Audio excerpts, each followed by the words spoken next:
अध्याय 16। पहला सूर्योदय। आदम और हव्वा सोचते हैं कि यह उन्हें जलाने के लिए आग है। इसके बाद आदम और हव्वा गुफा में खड़े होकर प्रार्थना और रोते रहे जब तक कि सुबह की रोशनी उन पर नहीं आई। जब उन्होंने देखा कि रोशनी लौट आई है तो उन्होंने अपने भय को रोका और अपने दिलों को मजबूत किया।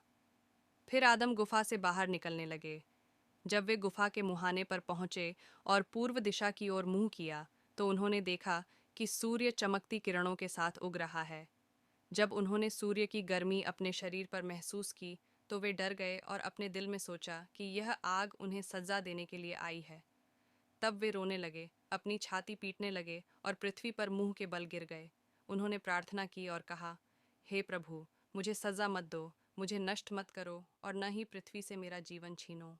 आदम ने सोचा कि सूर्य ही ईश्वर है, क्योंकि जब वे बगीचे में थे तो उन्होंने केवल ईश्वर की आवाज़ और उनकी उपस्थिति को महसूस किया था।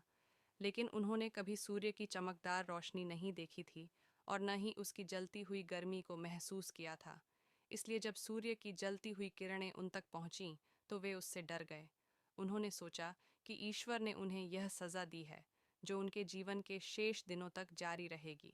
आदम ने अपने विचारों में कहा, जैसे ईश्वर ने हमें अंधकार से नहीं सताया, वैसे ही अब उन्होंने इस सूर्य को उगाकर हमें इसकी जलती हुई गर्मी से सताया है।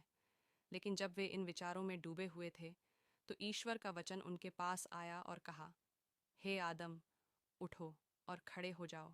यह सूर्य ईश्वर नहीं है, इसे दिन के समय रोशनी देने के लिए बनाया गया है। मैंने गुफा में तुम्हें बताया था कि भोर होगी और दिन का उजाला आएगा। लेकिन मैं वही ईश्वर हूँ जिसने रात में तुम्हें सांत्वना दी थी। इसके बाद ईश्वर ने आदम से संवाद करना बंद कर दिया